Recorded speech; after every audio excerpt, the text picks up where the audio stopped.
Shavua Tov Umvorach, la période qui est entre 17 Tammuz et Tisha B'Av s'appelle Yemei Ben Hametzarim. Il y a beaucoup de règles, des restrictions que Am Israël il doit faire pendant cette période en souvenir de la destruction du temple et sentir la grande douleur qu'on a perdu le Beth Amikdash.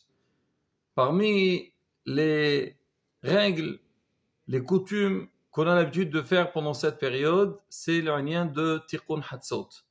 Alors déjà, le Tikkun Hatzot, le Shulchan Aruch, on parle tout début de Shulchan Aruch, il dit Hayav Adam liatser, un homme, il doit s'attrister sur la destruction du temple. Et la règle est, tous les soirs, après minuit Hatzot Laïla, on se met par terre et on commence à pleurer la destruction du temple et demander à Kadosh Baruch Hu qui nous redonne Bezat Hashem le Beth Amikdash. Ça c'est tout le long de l'année, mais pendant la période de Ben Hametzarim, entre 17 Tammuz et Tisha B'Av, on dit que on doit aussi faire le Tikkun Hatzot dans la journée, Hatzot Hayom. Le soir c'est Hatzot Laïla, minuit. Bon, il faut voir un peu le calendrier, les horaires. Et la journée, c'est après Hatzot Hayom. Et pareil, on se met par terre, on commence à nous lamenter, pleurer la destruction du temple. Alors on dit pourquoi après Hatzot? Parce qu'on dit que après Hatzot Hayom, c'est vrai que la nuit, on dit après minuit, c'est les Rahamim, c'est la miséricorde. C'est pour ça qu'on dit après minuit, on fait les Slihot, on ne fait pas avant. Il y a beaucoup de choses qu'on n'a pas le droit de faire avant. Mais la journée, c'est le contraire. Après Hatzot Hayom, on dit il se réveille. Donc les forces de la rigueur. Et nous, on a besoin de prier, demander à Kadosh Baruch Hu. C'est ce qu'on voit. On a vu, malheureusement, la destruction du temple de Beth Amikdash, il a été détruit l'après-midi. Alors maintenant, pendant ce temps-là, qu'est-ce qu'on fait? Alors il y a des passages qui sont écrits, donc ce qu'on appelle Yatirkon Rahel. On se met par terre, on commence à lire. Au début, on lit, il y a des passages qui parlent de la destruction du temple, et celui qui arrive à comprendre un peu le sens des mots, il va vraiment sentir et voir la grosse perte qu'on a eue. Et après, on fait des qinot. Les qinot, ils ont un air très particulier, et ça réveille.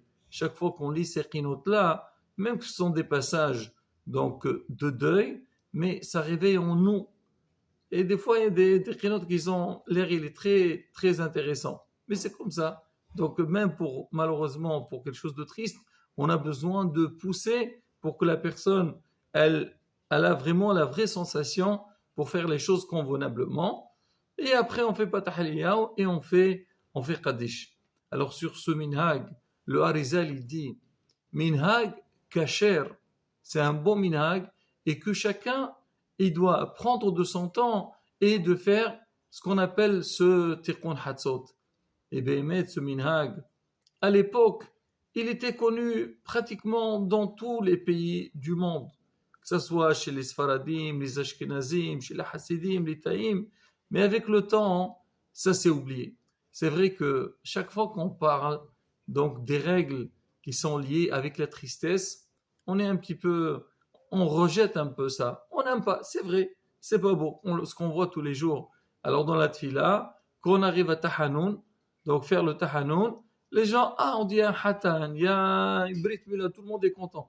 Alors que c'est un passage tout court et rien du tout. Des fois, on fait pas Tahanoun et après la prière, on perd énormément de temps.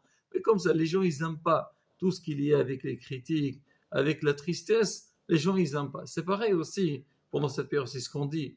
La période, on dit 7 Tammuz jusqu'à Tisha B'Av, on dit c'est une période qui est lourde. C'est vrai, elle est lourde.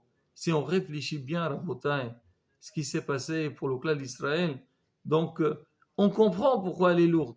On a perdu le Beth Amikdash. Et avant que le Beth Amikdash ait été détruit, alors on a vu malheureusement, les malheurs, comment l'ennemi, nos ennemis, ils ont fait du mal à Israël. Alors nous, aujourd'hui, on a une obligation d'aller et faire le nécessaire par rapport à ça. Surtout, on sait que Kadosh Baruch il attend ça. C'est marqué qu'on va pleurer, on va lire ces passages de Tikkun Hatzot. Il faut penser aussi à Galut HaShekhinah, que la Shekhinah, elle aussi, elle est à l'exil. Quand Kadosh Baruch Hu avait décidé donc de détruire le Beth Amikdash, que le Beth Amikdash soit détruit, il a dit, il lui a dit, sachez que Am Israël va partir en galoute, et moi aussi, Kadosh Baruch Hu, je serai aussi en galoute avec vous. Alors pour dire que quoi, quand on va pleurer ça, alors on doit pleurer galoute Shechina, galoute Gouf, et galoute Nefesh. Ça veut dire que tout le monde n'est pas bien. Akadosh Baruch Hu. On connaît tous l'histoire avec Maran Bet Yosef, le Shulchan Aruch, le soir de Shavuot. Alors quand il avait décidé avec les autres rabbinim, ils ont dit venez, ce soir c'est le soir de Matan Torah, venez, on va étudier. Et pour recevoir demain matin la Torah, et en plein milieu, alors ils ont entendu la voix, et une voix, il leur a dit, c'était la Shekhinah, elle a dit comment aujourd'hui, c'est des termes qui sont difficiles à dire, mais il faut les dire, elle était jetée dans le sable, elle était un terme, ashpatot, comme si on dit les poubelles, pour dire que quoi, que la Shekhinah, elle n'a pas sa place, parce que sa réelle place, c'est quoi? C'est quand le Beth Amikdash, c'est sûr, Akash Baruch Hu Meno Kol Har Skibudo, il est partout, Akash Baruch Hu. Mais Hachem, il veut que le Beth Amikdash soit reconstruit, que donc la Shekhinah réside dans le Beth Amikdash. Et pour avoir tout ça, Rabotai, on a besoin de montrer que ça nous manque. Plus que ça, Hachamim disent, Kol Dor Shelo Nibna Beth Amikdash Biyamaw, Kelo Nehara Biyamaw. Chaque juif, il doit se dire, si moi, dans ma génération, dans mon époque à moi, le Beth Amikdash n'a pas été construit, c'est comme s'il a été détruit à mon époque. C'est vrai, ceux qui ont vécu la destruction du temple, alors eux, donc c'est un traumatisme pour eux. Ils savent très bien c'est quoi le Beth Amikdash et c'est quoi la grosse perte. Ceux qui sont venus après, bon, ça reste que des histoires qu'on a entendues. On sait c'est réel, mais ça a été transmis. Alors il faut savoir, ça ne doit pas s'arrêter seulement à dire oui, à l'époque, il a été détruit. Il faut se dire, s'il n'est pas venu à mon époque, à moi, c'est comme si il a été détruit à notre époque. Et la rabota et tout ça, ça doit que nous encourager. Que chacun, il doit se dire, oui, je ne peux pas prendre quelques minutes donc pour venir à la synagogue et faire le Tikkun Hatzot. Beaucoup pensent que ces minagim, ils sont plutôt, ou ce minag plutôt, pour certaines communautés. Alors, il faut savoir, le Hafetz Haïm, il parle beaucoup de ça. Et lui-même, le Hafetz Haïm, tous les jours, alors il allait à la synagogue, il se mettait par terre et il pleurait la destruction de Beth Amikdash. N'en parlons pas le soir. Alors le soir, c'est encore plus. Il y a des gens qui le font tous les jours. Et on connaît, il y a beaucoup de ces goulottes, rabotailles. Il suffit seulement de lire ce qui est marqué sur ça. Il y a des gens qui avaient énormément de problèmes. Ils ont pris sur eux de faire Tikkun Hatzot et Baruch Hashem, beaucoup de problèmes, et ils se sont débloqués. Bon, c'est vrai, l'année de Shemitah, il y a des règles, il faut voir vraiment qu'on a le droit de faire, on ne fait pas.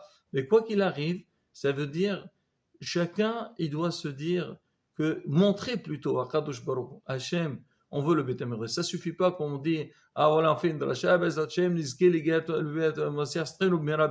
c'est vrai, il faut le dire. Tous les jours, il faut dire, Anima Amin, Bimona Shlema, que le Mashiach va venir, que le Beth Amikdash va être reconstruit très prochainement, ça c'est sûr. Mais il faut aussi passer à l'action.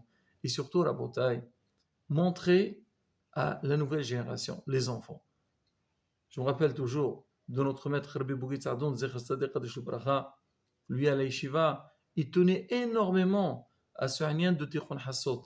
Même qu'il dit que c'est une période que beaucoup d'enfants, ils sont en vacances, il fait chaud, mais le Rav, il a dit, on ne peut pas envoyer les enfants en vacances et quand ce zman-là, ce temps de Tikkun Hatzot, de Harba Beth Amikdash, ils ne sont pas à la synagogue. Il faut qu'ils viennent, il faut que les rabbanim leur expliquent la gravité, la grosse perte de Harba Beth Amikdash, qui s'asseyent par terre et pleuraient. Et c'est vrai, quand nous, je me rappelle, on faisait la avec Moran Arabe, et comment le Rav, il pleurait, ça touchait tout le monde. Moi, je me rappelle à l'Yeshiva Kisera Hamim, alors tous les élèves, ils disaient, le Rav à l'époque, il venait, 2 fois par an, il venait en Israël, il disait, on attendait que Rabbi Bougid il vient à la yeshiva pour que lui, il fasse des chinot avec les Bahurim, et ça réveille tout le monde. Pourquoi? Parce que le Rav, il sent. Une fois, je lui ai posé une question, le Rav, je lui ai dit, Rav, il y a beaucoup de minhagim par rapport à cette période, que les gens ils ont du mal à les respecter. Il m'a dit c'est vrai, il y a des choses qui sont pas simples, mais si on essaye d'imaginer un petit peu comment ils étaient nos ancêtres pendant qu'on les a renvoyés d'Israël, là on va se dire tout ce qu'on fait c'est rien du tout. Là encore une fois, Rabotai la Lachod, on parlera de ça dans la suite, mais quoi qu'il arrive, ce Tikkun Hatzot, il faut vraiment le prendre de la même manière qu'on voit dans les slihot. Tout le monde s'intéresse. Avant, les gens ne partaient pas. Aujourd'hui, tout le monde vient au slihot. On fait un plaisir. Et c'est Rabotai, il faut pousser, il faut encourager les gens pour aller faire ce Tikkun Hatzot. Aussi bien les personnes âgées que les jeunes, tout le monde, et Bezat Hashem, que Hashem y voit que tout le clan d'Israël se regroupe donc pour pleurer la destruction du temple, pour la galoute de la Shérina. Alors, Hashem, il va précipiter la Géoula. Et on dit même, quand on va donner la Zdaka, c'est bien toujours qu'on fait des demandes de faire la Zdaka, on dit on donne la Zdaka pour faire un ilouï à la Shérina, pour que ça fasse du bien aussi pour la Shérina. Rabotai, comme on dit, nithazer kulanu bezat Hashem bi'ahad, et qu'on soit tous présents pendant ces moments de Tikkun Hatzot. Peut se faire, même si on ne peut pas le faire à la synagogue, on peut se regrouper là où on se trouve et faire quelque chose de bien et convenable et prier Hashem qui nous envoie la Mashiach Strelon. Maintenant, il y a certains, ils ne peuvent pas le faire à Hatzotayom, c'est vrai, c'est pas évident. On peut le faire avant Minha, on fait un petit quart d'heure avant Minha, toute la communauté, on lit les passages qu'il faut, avec l'espoir qu'Akadosh Baruch Hu nous envoie Mashiach Strelon, le Beth Amikdash, Rabbi Amenu, Amen, Keni Herason.